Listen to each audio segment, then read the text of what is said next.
welcome to this episode of History's Greatest Battles, Season 2, where we explore history's greatest sieges.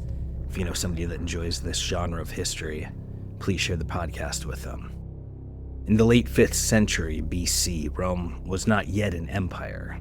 It was not yet the center of the world. It was a growing republic, locked in a struggle for survival against the Etruscans, a civilization older, wealthier, and at the time, more powerful. Rome's wars were local, its ambitions constrained by necessity, its military still bound by the cycles of the harvest. But war is a way of forcing transformation. The campaign that unfolded in these years would change the nature of Rome itself, forging the foundation of what would become the most disciplined and relentless war machine in history. The enemy was Veii, a fortified city 12 miles to the north. Its walls were strong, its wealth was vast. Veii was not just another rival in the region. Veii was a test. The war that followed was not a skirmish. It was not a seasonal conflict that was waged and then forgotten. It was a brutal, grinding siege that stretched the limits of what Rome could endure. In its desperation, Rome adapted. The old ways were abandoned. The militia of landowners became a paid force, the first step toward a professional army. The methods of war evolved. Tunnels were dug, siege works constructed, a relentless pressure applied that would define Roman warfare for centuries to come. The conquest of this enemy was more than a Roman victory. It was a Roman turning point. With its fall, Rome shattered the balance of power in central Italy. No Etruscan city would ever again stand as a true counterweight to Roman strength. The Republic had proven that it could sustain a long war, that it could outlast and overwhelm a superior foe. That lesson would carry it forward, not just through Italy, but across the entire Mediterranean. What was tested here in blood and fire would be perfected on 100 battlefields to come. The world that followed was shaped by the outcome of this war. Rome did more than just survive. It learned, it hardened, and it grew. The fall of this city set Rome on its path to empire. And empire, once begun, would not stop. The tactics, the mentality, the unyielding aggression that emerged from this campaign has echoed through time, in every legion that marched, in every nation that fell before them.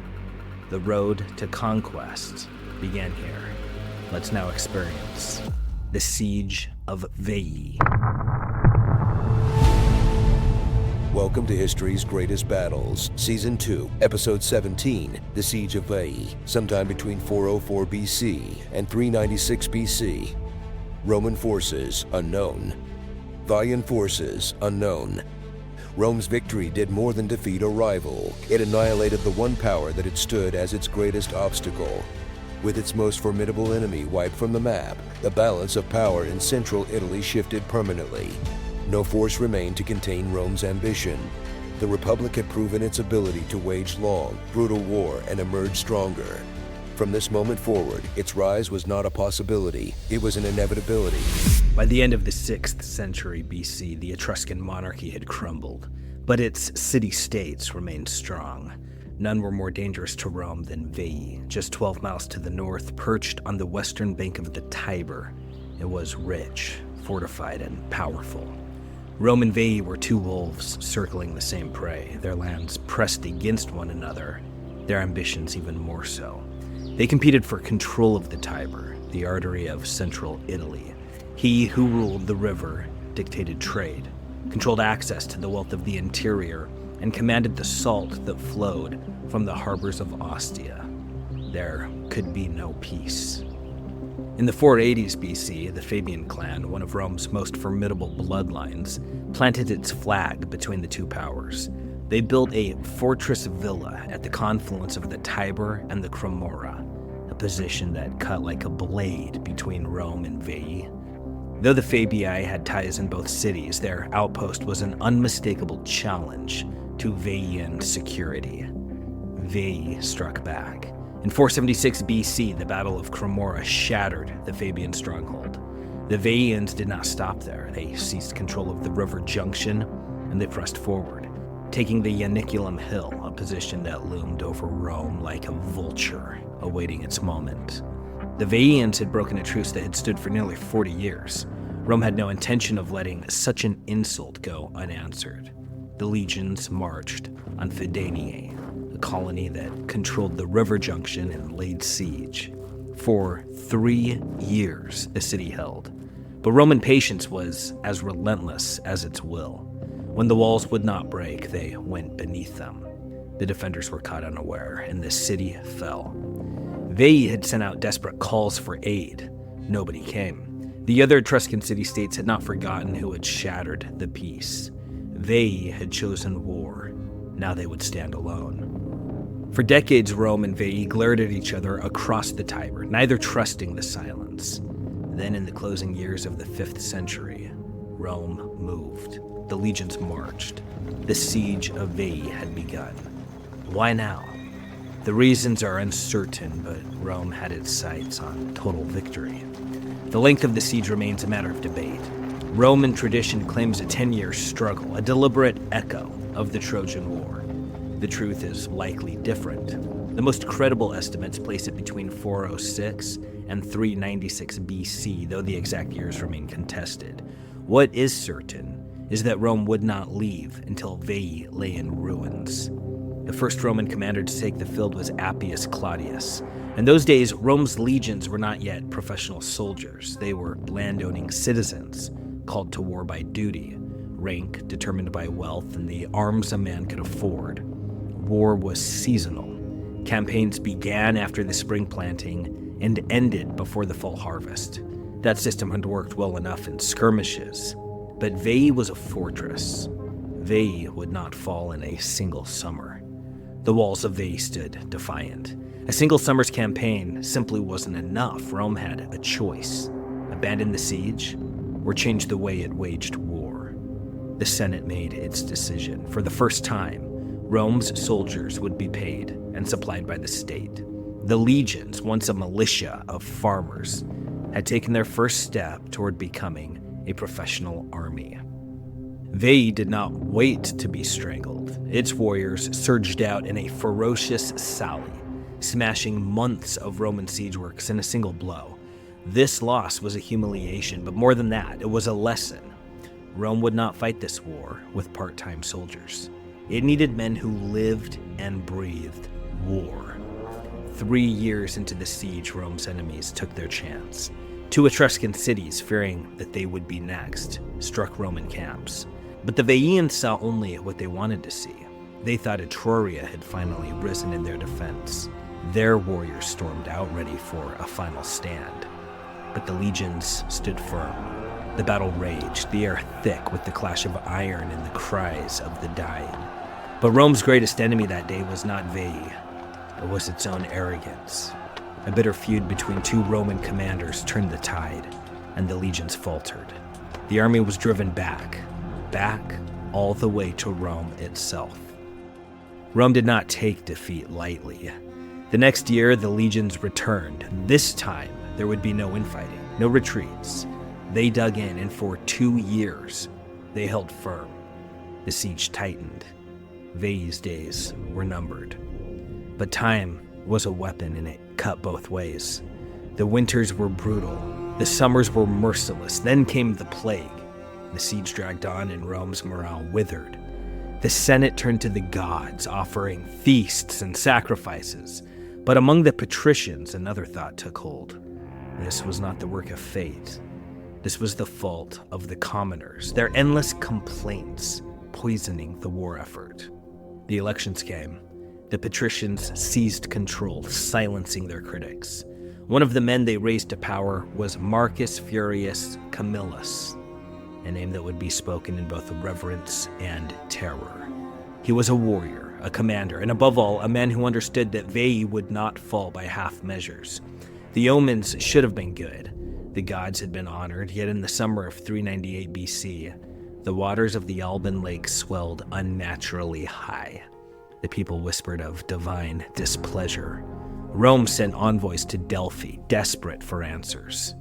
Then from the walls of Veii, a voice rang out. A citizen, mocking, defiant.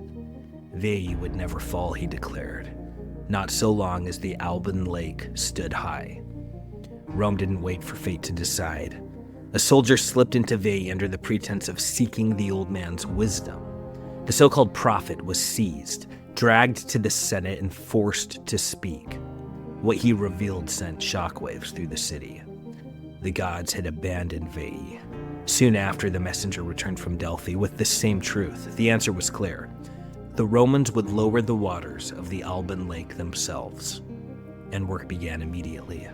But just as Rome prepared to tighten the noose, word came from the north. The Gauls were moving. The Etruscans, sensing the storm on the horizon, made their decision. They would crush Rome now, break the siege, and unite against the true enemy before it was too late. Rome had no time for politics. The Senate made the call. Camillus was named dictator. He wasted no time. Publius Cornelius Scipio took command of the cavalry. The banners were raised, and Rome called every able-bodied man to war. The response was overwhelming. They would not let Veii slip through their grasp. The legions surged forward. The Etruscan cities of Falerii and Capena sent warriors to break the siege. Camillus smashed them to pieces. Their camps were taken, their wealth seized. Rome had bled them dry. But Camillus was not a man who fought for gold. The spoils of war didn't go to the legions. They went to Rome. A temple would be built. This victory would be immortalized not in coin, but in stone.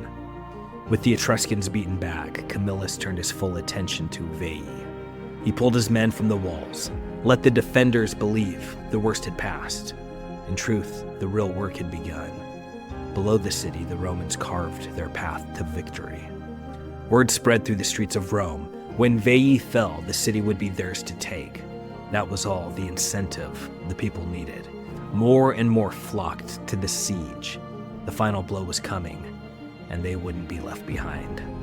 Camillus stood before his army, raised his hands, and called upon the gods. The moment had come. He gave the order, and the legions hurled themselves at the walls.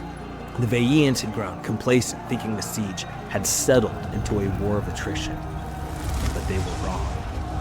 The rulers of Veii fled to the temple of Juno, desperate for divine salvation. None came. From beneath their feet, Roman steel emerged. Camillus's picked men erupted into the temple, cutting them all down where they stood.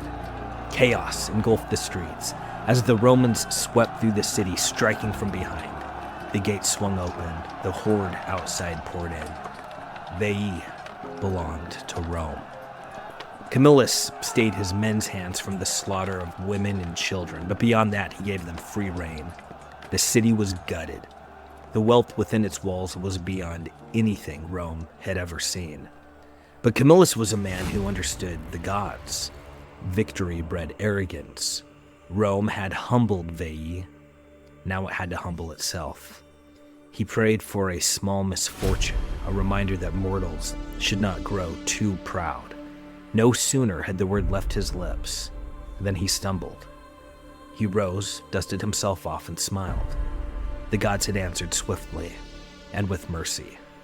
Veii was not just plundered, it was erased. Rome did not absorb it, Rome did not spare it. It was a rival too dangerous to be left standing. The Senate decreed its utter destruction. Not a single stone would be left to tell of its former greatness. With Veii gone, Etruria's strength faded. It would never again pose a true challenge to Rome, but no sooner had one enemy fallen than another loomed. In 390 BC, the Gauls descended upon Rome. The legions met them at the Elaea River. They were broken. The city was left defenseless, and the Gauls poured in.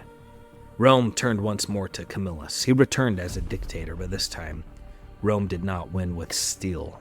It won with gold. The Gauls were paid to leave, but they would return. When they did, in 367 BC, Camillus was waiting. This time there was no gold, only swords. The Gauls were driven back in defeat. For 8 long centuries, no enemy would ever again march through Rome's streets in triumph. The scars of humiliation at the hands of the Gauls never faded. They burned in the soul of the city, seared into its very foundation. From that day forward, Rome did not simply survive. It conquered, it crushed, it rose from its own ashes, unbreakable, unrelenting, an empire forged in vengeance and tempered in blood. No power on earth would challenge it and live. Rome had been humbled once. It would never be humbled again.